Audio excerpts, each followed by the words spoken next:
Moonshiners, Season 14, Episode 14, Smoke and Shadows opening scene. Appalachian Sunrisey episode opens in the misty pre-dawn of the Smoky Mountains. A lone owl hoots as the camera sweeps over a winding mountain road. A title card fades in smoke, and shadows the quiet is broken by the low rumble of a truck engine. Mark Ramsey and Digger Maines roll slowly along a gravel trail in Digger's beat-up old Ford. They're heading to one of their more remote still sites, tucked deep in a hollow they've used for years. Mark, narrating. In these hills, you can feel it when something's not right. Like a breeze that don't belong. Scene 1.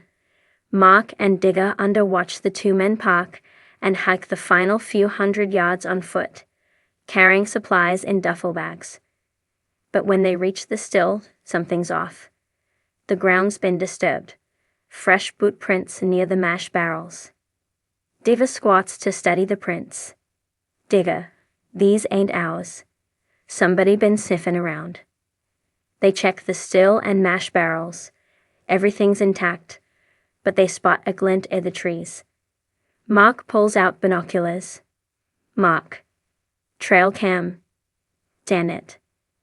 Someone's set up a game camera pointed straight at their still. They know the signs. This isn't wildlife monitoring. It's surveillance. Digger, tight-lipped. We're being watched, and I don't think it's the Wildlife Commission. They carefully dismantle the camera, and then do something smarter.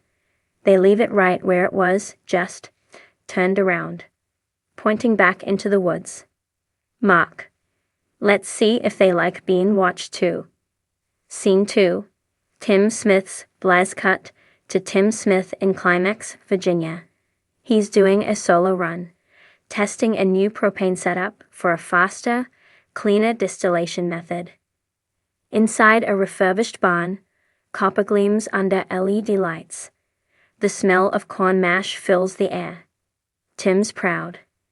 This setup's his answer to the big distilleries. Small batch, old school flavor with a modern twist.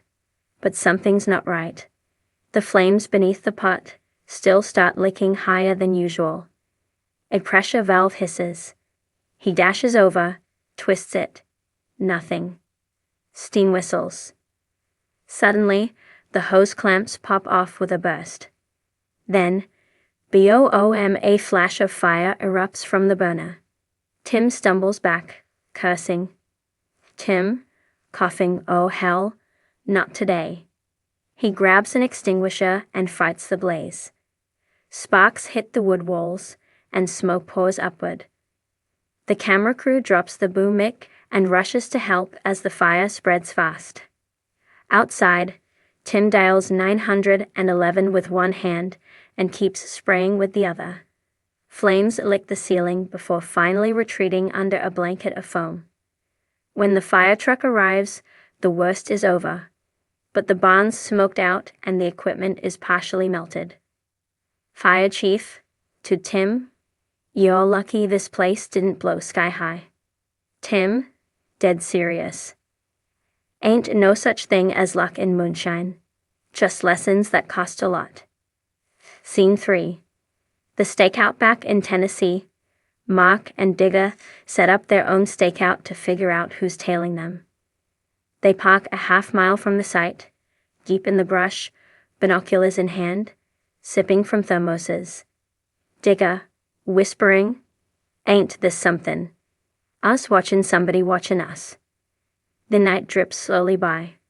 Around 2 a.m., they catch movement. More photos. Mark and Digger spring their trap. They step out with floodlights and a loud holler. Mark. Hey there, Bigfoot. Smile for the camera. The man freezes, then bolts. But he's not fast enough. Digger tackles him into the dirt with surprising grace for a man his size. Digger, panting. Buddy, you just made the dumbest mistake of your week. Turns out, it's Wesley, a local who used to run his own illegal still.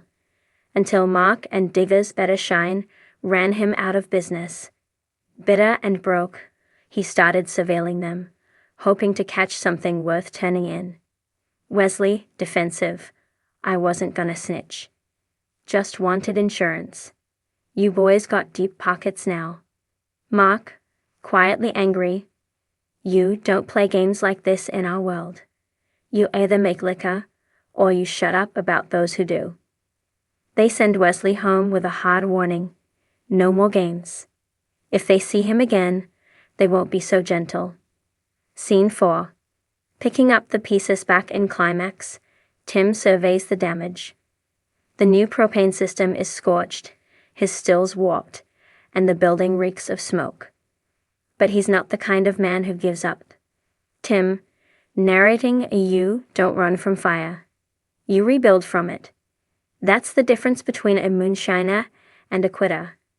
His buddy Tickle arrives, half smirking, half concerned. Tickle, heard you tried roastin' mash over a bonfire. You all right? They share a laugh, but the pain in Tim's eyes is real. Together, they begin clearing the debris. Tim's already sketching out a safer, better layout. Tickle, you better keep at this, ho.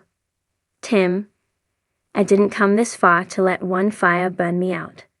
Moonshine's in my blood, and my smoke. Final scene. Smoke and shadows. Last 5 minutes cut between Mark and Digger, pouring a new mash at their still, now heavily camouflaged and booby-trapped, into shape and Tim in his garage. Fresh. Narrator, voiceover. In the hills of Appalachia, shadows stretch long and deep. But for the men who know these woods, who breathe in the smoke and carry the craft in their bones, there's no stopping what was born in fire and raised in secret.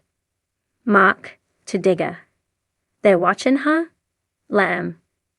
We've been doing this longer than their batteries last. Digger grins. Let's just make sure we're the ones casting the shadows. A GoPro clip plays showing Tim and Tickle taste testing a new batch made in a small test still behind Tim's house.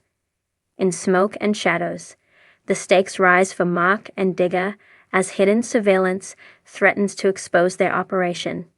Their response? Flip the script and expose the spy instead. Meanwhile, Tim Smith faces a fiery setback when his new high-tech still nearly blows sky-high.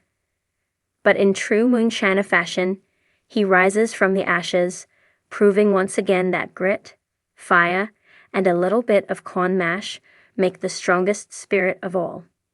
The Appalachian dawn broke heavy and humid, as a slow fog crept across the hollows of East Tennessee. Dew clung to every leaf like a warning, and the woods were too quiet for comfort. Mark and Digger were already deep in the thicket by sunrise, nervous energy buzzing between them as they approached their remote still site. Something don't feel right, Mark muttered, glancing back over his shoulder. Digger, eyes shaded by his ever-present hat, nodded solemnly. Ain't just you, buddy. We're being watched. Surveillance in the shadows the moonshining dew had heard whispers of increased surveillance in the area. Game wardens. Feds. Maybe even rival shiners turning informant. Whatever it was, it had their nerves fried worse than an overcooked mash. They arrived at the site cautiously, scanning the tree line. Nothing looked off. Still, Digger paused, squinting at a tree about 60 yards out. You see that? He asked. Mark raised the binoculars. Damn, that's a trail cam. Infrared. That ain't ours. Panic flickered through them. Cameras in the woods usually meant trouble, and this one had a fresh battery pack and a clean lens. We're burning this site, Digger declared. Within minutes, the two had stripped down the operation, hoisting copper coils and jugs of mash into the back of their ATV. Will go ghost for a bit, Mark said. Let the heat die down. But as they drove off, a soft click echoed through the trees. A second camera, well hidden, caught their every move. Tim Smith's firefight, meanwhile, down in Virginia, Tim Smith's day had started with promise. His legal distillery operation was in full swing, and he was prepping a big batch of his signature Climax moonshine for a regional spirits competition. Inside the warehouse, the stills hissed and bubbled like content old dragons. Tim, ever the perfectionist, leaned in close to inspect the mash temperature, just as a sudden loud bang rattled the walls. "What the?" he gasped, spinning around. Smoke was billowing from the far side of the building. Flames were licking at a stack of aging barrels. A loose wire from an overloaded outlet had sparked, and now the fire was spreading fast. "Call 911. Tim yelled to JT, who dropped a siphon tube and bolted for the office phone.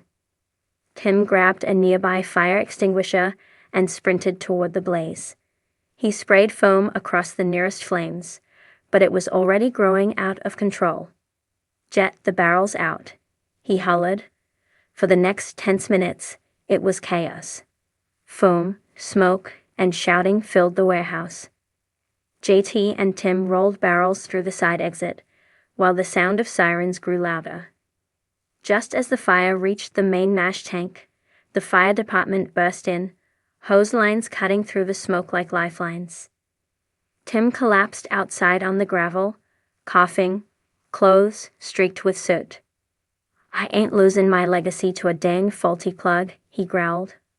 Mark and Digger go underground back in Tennessee. Mark and Digger had relocated to a spot even deeper in the woods. No trails, no landmarks. It was an old hay system, once used by moonshiners back in the 1940s. Damp, dark, and hidden beneath a canopy of moss and shadows, it was perfect. "Back to the roots," Digger said, as they set up the still. But tension lingered. They couldn't shake the feeling that someone was watching. That night, they took turns on lookout, rifles by their sides. At 3 a.m., Mark heard a twig snap. He froze, breath held. Then, movement, a figure in the woods. Silent, creeping. He radioed Digger. "We got company." They watched through the scope. The figure moved slowly, carefully, but not like a hunter. More deliberate. He stopped near the cave entrance. Pulled out a phone. Snapped a picture. Digger hissed, "That ain't no game warden. That's a snitch." The next morning, they packed up again. "We ain't making no liquor for a while," Mark said grimly. "It ain't safe." Back in Virginia, the fire damage was extensive, but not catastrophic. Tim stood with a fire marshal, inspecting the site.